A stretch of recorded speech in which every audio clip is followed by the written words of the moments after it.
Good afternoon, everyone. So let's look at supporting the adrenal glands in recovery of adrenal fatigue. So you would have hopefully listened to my video yesterday on is adrenal fatigue real?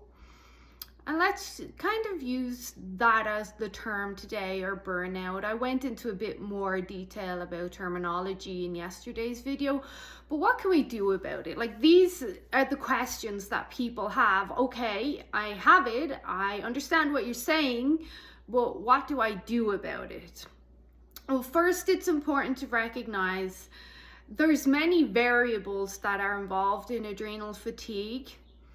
But let's stick to kind of the basics right now, because yesterday I mentioned there can be environmental stressors, there can be chronic underlying conditions, infections like yeast or SIBO, but let's just keep to what is somewhat tangible today. So first off, if someone does get a pure diagnosis, for lack of a better word, of adrenal fatigue or burnout, the primary prescription is going to be sleep and rest.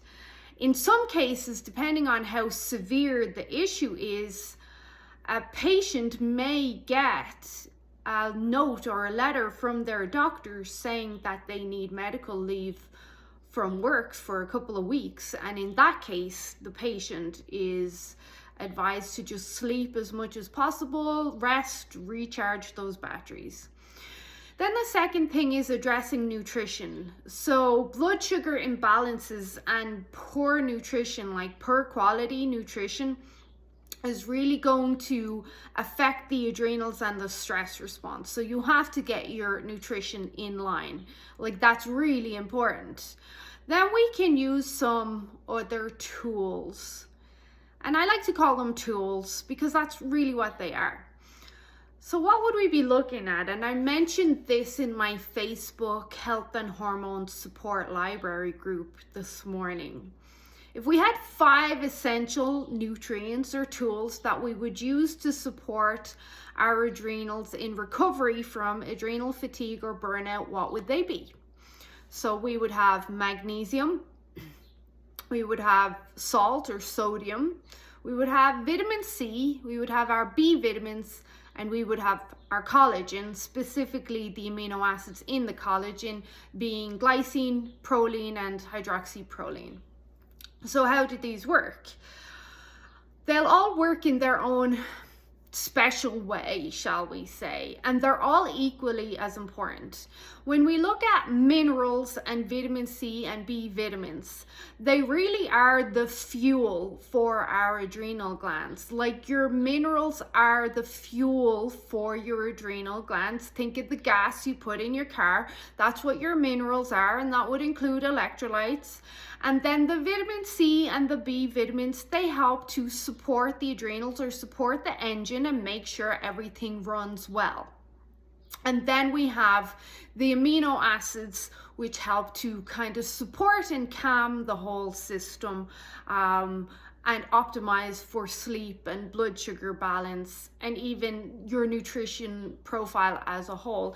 So magnesium, as many people know, is important for over 300 enzymes and processes in the body, and there's probably a lot more that we haven't discovered yet. We know magnesium is critical for supporting the adrenals and the central nervous system and the brain. You think of the central nervous system connecting your adrenals to your brain, and especially when we're looking at big stress responses where we see restless legs or heart palpitations or eye twitches, we know the body's crying out for more magnesium at that stage. So when we look at the adrenal benefits, well, we know that when we have chronic stress or chronic periods of overexertion or excitement, our burn rate increases, and our burn rate is how fast we burn through our minerals.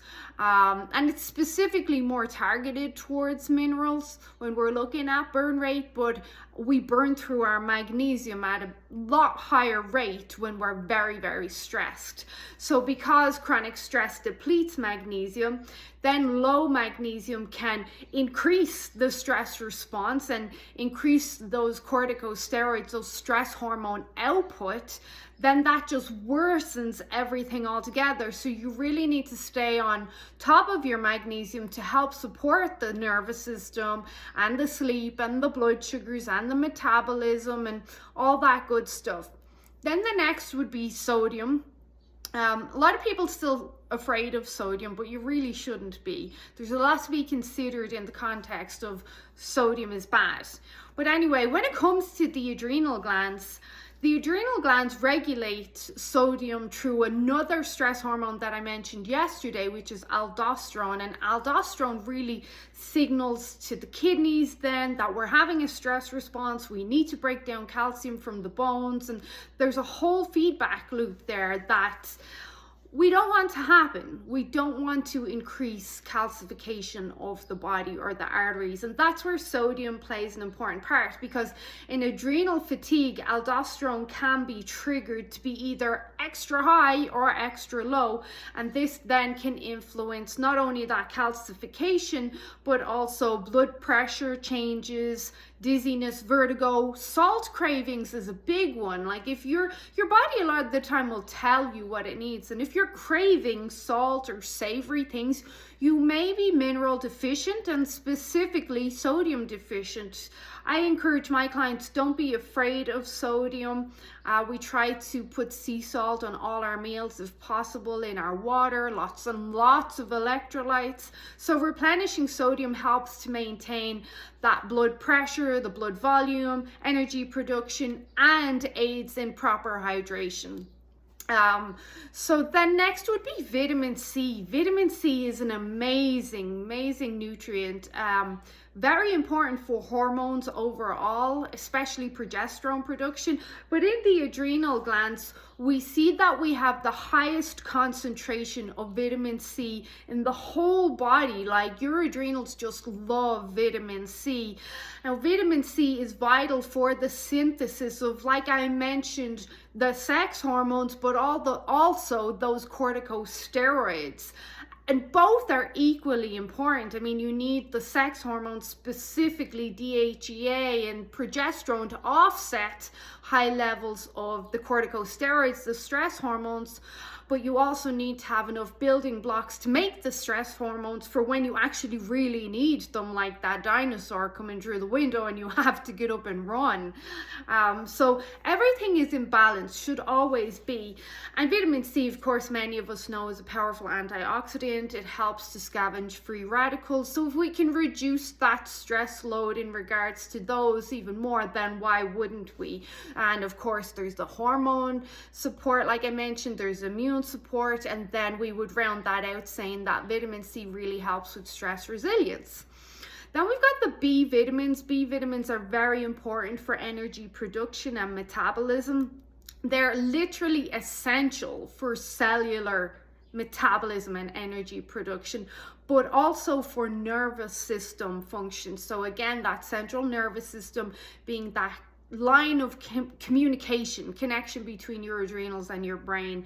And each of the B vitamins has a benefit specifically to the adrenals, like B5 pantothenic acid is directly involved in adrenal hormone production. Of course, many of us have heard of B12, which helps with energy metabolism and reduces stress-related fatigue. And I know I'm flying along now. I'm trying to keep this to 10 minutes. Next would be collagen, specifically glycine, which is really the primary amino acid that we want to utilize when we're taking collagen, then proline, and then hydroxyproline. But when we look at glycine specifically, we know that glycine has potent calming effects and can help to push the body into deep restorative sleep by dropping core temperature. Glycine is also a powerful anti-inflammatory. So although collagen doesn't directly influence the adrenals, it does through a feedback loop of promoting rest, relaxation, deep sleep, reducing inflammation. So it's really helping with that recharging and recovery of the adrenal glands. And of course there's the structural repair aspect.